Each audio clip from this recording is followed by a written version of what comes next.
Think of the one thing you want most right now, whether it's the career or a house, the kind of life you keep picturing when you close your eyes. You can remember chasing it, but can you remember the moment you decided to want it? There was never a moment. The want was simply there before you noticed it, already running, already pulling, like something that had been quietly installed in you while you weren't looking. And here is the part that should bother you. If you didn't choose it, then someone chose it for you. That's what this video is about. A French thinker named René Girard spent his entire life proving one unsettling idea: that almost none of the things you want are actually yours. You didn't invent them. You absorbed them. You caught them the way you catch an accent, slowly, invisibly. And once you see how this works, you can't unsee it. So by the end of this, you'll be able to do something most people never learn to do. You'll be able to look at your own desires and tell which ones you actually chose, and which ones you've just been carrying for somebody else. Let me show you what Girard saw. He wasn't a guru. He wasn't selling a morning routine or a 5-step plan. He was a quiet man who spent years doing something strange. He read the greatest stories ever written and looked for the one thing they all secretly had in common. And he found it. It was simple, and it was a little uncomfortable. The characters in these stories almost never wanted anything on their own. They wanted what someone else wanted first. Now, here's how we normally think desire works. We imagine a straight line.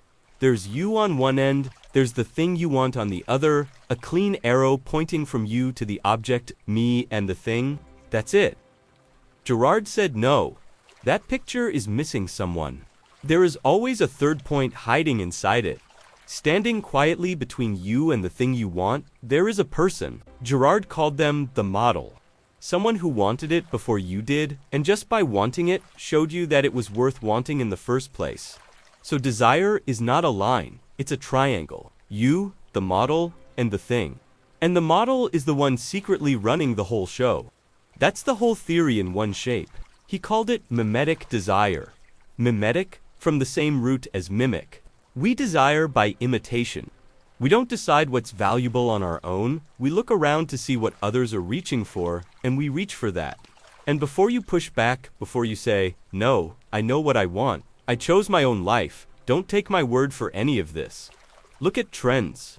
Every few years, millions of strangers who have never spoken to each other suddenly want the exact same things. The same clothes, the same phones, the same look, the same goals, the same idea of a good life. And then, a few years later, all of them quietly stop wanting it. Nobody sent out a memo. No one coordinated. If your desires were truly your own, born deep inside you, uniquely yours, they would not move in herds like this, but they do. Taste moves through millions of people in waves, like weather. That's not a theory you have to trust me on. That's mimetic desire happening out in the open, on a scale far too large to argue with. So the real question stops being, what do I want? It quietly becomes something else.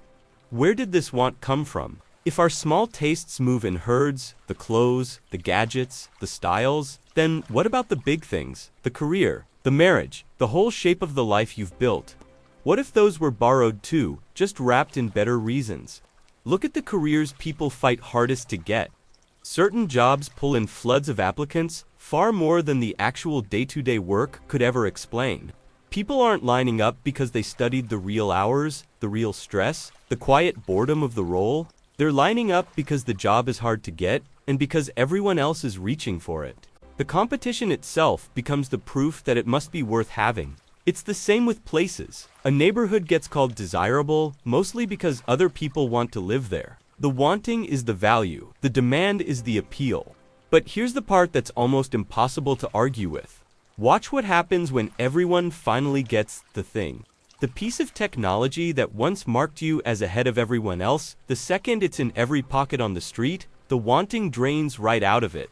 And notice, the device didn't get worse. It got better, faster, sharper, cheaper. And still, the desire died. The style everyone was desperate for becomes the style everyone quietly drops, and not a single stitch of it changed. The object is identical. Only the people moved on. Think about what that means. If we truly wanted these things for themselves, then having more of them, having better versions of them, would feel like more. Instead, it feels like less.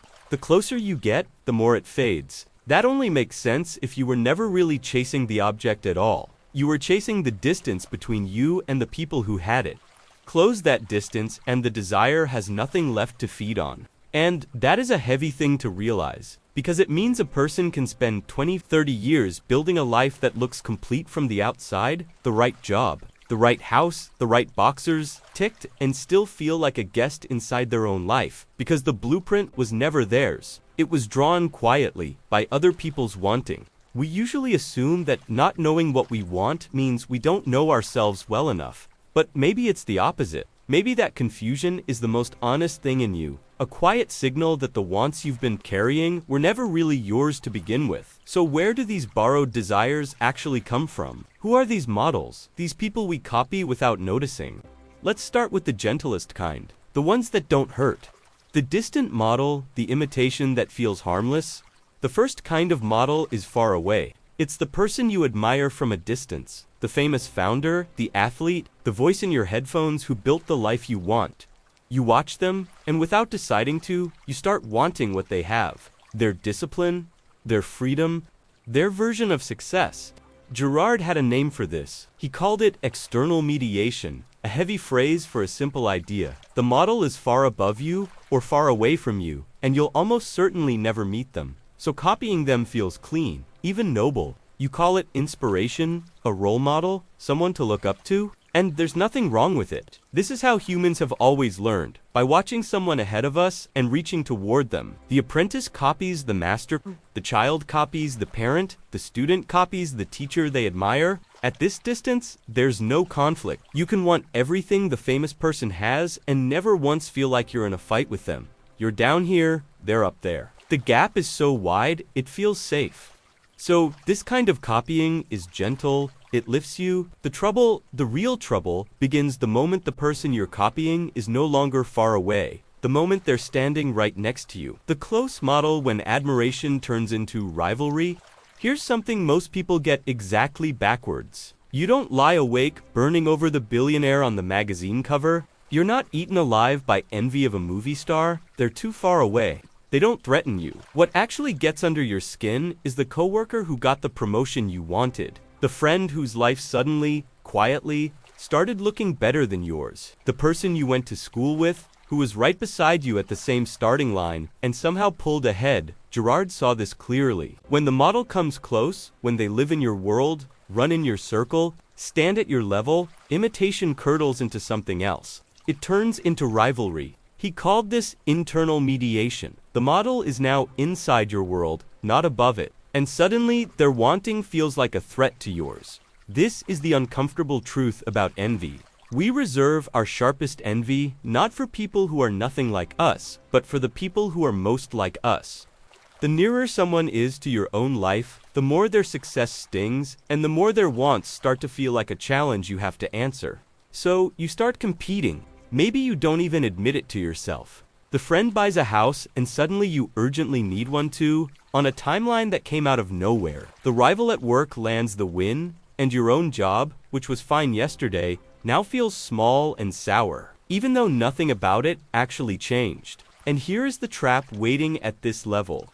At some point, the original thing stops mattering. You're no longer chasing the house, or the title, or the recognition. You're chasing the feeling of beating them. The object has quietly become an excuse for the rivalry. This is where the ego takes over completely. Because now it's not really about what you want anymore. It's about not losing to the person across from you. You can win the thing and still feel like you lost if they got more. You can have everything you said you wanted and lie awake comparing. Which raises a strange and important question. If it was never really about the thing, then what on earth were we chasing this whole time? It was never about the object, and that's why winning feels empty.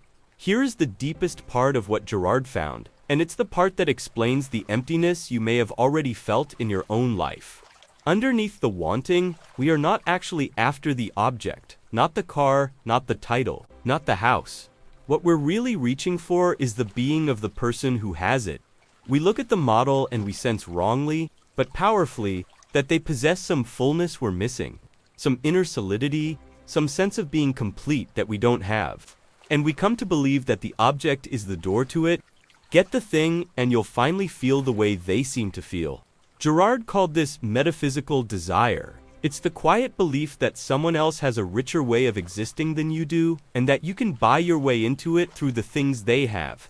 Now, you can see why the win feels so hollow. Because when you finally get the thing, the person's fullness doesn't come with it. The being you were actually chasing was never inside the object.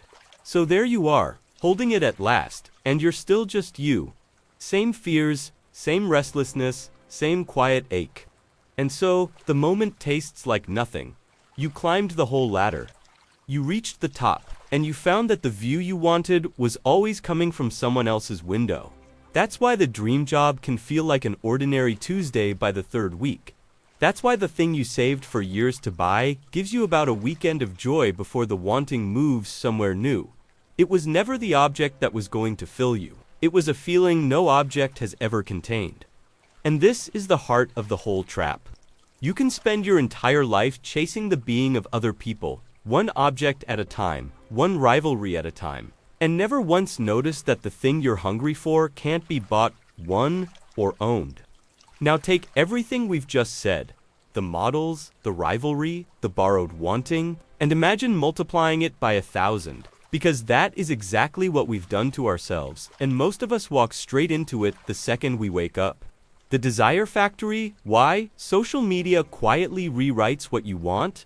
For almost all of human history, you had very few models. Your village, your family, a handful of neighbors, a few faces in town. The number of people you could compare yourself to, copy from, or compete with was tiny. Your desires had natural limits, because your world had natural limits. That's gone now. Today you carry thousands of models in your pocket, and they never sleep, and they never stop showing you what to want. You wake up, you reach for the glowing rectangle, and within seconds you are looking at other people's lives, their wins, their homes, their bodies, their vacations, their versions of made it. Here's what nobody tells you about that feed. It isn't reading your desires, it's writing them. Every scroll is a parade of models holding up things to want. And the platform's entire job, the thing it is engineered to do, is to keep handing you new wants you did not have when you woke up. Those little hearts, those likes, in Girard's language, they're mimetic signals. They're crowds pointing at a desire and saying this one is approved, this one is worth wanting, and approval is exactly how desire spreads. And remember what we said about distance? The closer the model, the more it turns to rivalry. Social media takes total strangers and makes them feel like peers, like people right beside you, at your level. So their lives don't just inspire you, they compete with you. That's why you can put the phone down after 20 minutes feeling vaguely unhappy with a life that was perfectly fine before you picked it up. Nothing in your life got worse. You just spent 20 minutes standing next to 1,000 models, so the feed isn't a mirror of your taste, it's a factory. It manufactures wanting, then hands it back to you with your own name on it, so you'll never suspect it wasn't yours. And if you felt that low, restless, never enough feeling and couldn't explain it, this is a large part of where it lives. Now, if all of this is landing heavy, if you're starting to feel like a puppet, like nothing you want is real, I want you to stop and hear this clearly. You are not shallow, and you are not broken. Imitation is not a flaw in you. It's the deepest part of being human. It's how you learned to speak, how you learned to love, how you learned almost everything you know. We are built to copy. A person who copied nothing would never have become a person at all. So the problem was never that you imitate, everybody imitates. Every single person watching this is shaped by models they can't fully name. The problem is that we do it in our sleep. We absorb our wants without ever looking at them. We chase lives we never chose. We compete in races we never agreed to enter. And we call all of it just who I am. So the goal isn't to stop copying. You can't, and you shouldn't try. The goal is to wake up inside the copying, to finally see the triangle while you're standing in it, and then, for maybe the first time in your life, to choose what's worth wanting on purpose, which is something you can actually start doing today. Here's how. There are 4 simple questions. None of them require you to change your whole life. They just turn the lights on. The first one, trace it back. Take any big thing you want and ask, who did I first see wanting this? Just sit there until a face appears, and one usually does. A parent, a friend, a stranger online, someone you admired at exactly the wrong age. Finding the model doesn't make the desire wrong. But now you can look at it in daylight, instead of being moved by it in the dark. The second one, the privacy test. Ask yourself, would I still want this if no one would ever know I had it? If you got it in secret, no announcement, no photo, no one ever finding out, would you still reach for it? The desires that survive that question tend to be truly yours. The ones that quietly deflate were mostly for an audience. They were never about the thing. They were about being seen, having it. The third one, read your envy like a map. Envy feels shameful, so we hide it, even from ourselves. But it's the most honest signal you've got. Whoever you envy is one of your secret models. The ego won't admit it, but the envy points straight at them. So instead of burying it, follow it backward. It will show you exactly which life you've been unconsciously chasing and who handed it to you. And the fourth, choose your models on purpose. This is the one that changes everything, because you are going to imitate someone no matter what. So stop letting the choice happen by accident. Right now, your models are probably whoever the feed put in front of you, whoever sells status loudest. So choose deliberately instead. Pick people who model depth, peace, character, the thinkers who lived well, the quiet ones who seem genuinely at home in their own lives. You slowly become what you watch, so watch on purpose. And here's what you'll find when you start doing this honestly. A few of your desires will shrink to almost nothing the moment you examine them. They'll just deflate, like air leaving a balloon. Let them go. Feel no guilt about it. They were only ever passing through you on their way to someone else. But one or two will do the opposite. You'll examine them, and they'll grow stronger. They'll survive the privacy test. They'll have no face behind them, no model, no rivalry, just a quiet, steady pull that's been there the whole time. Those few are yours. Build the life on those. Not on the borrowed ones, not on the loud ones, not on the ones the world keeps pointing at. On the handful that are actually, truly, yours. So before you scroll on to whatever the feed lines up next, sit with one honest question. What's one desire you're realizing right now might not have been yours at all? One want you've been carrying for somebody else, a parent, a rival, a stranger, the crowd? Drop it in the comments, even just a word or two. Sometimes naming it out loud is the first time you ever actually see it. And if this is the kind of thinking you want more of, the slow, honest kind, the kind that hands your life back to you one question at a time, then stay. There's more of it here, because you don't have to want less. You just have to make sure the wanting is yours.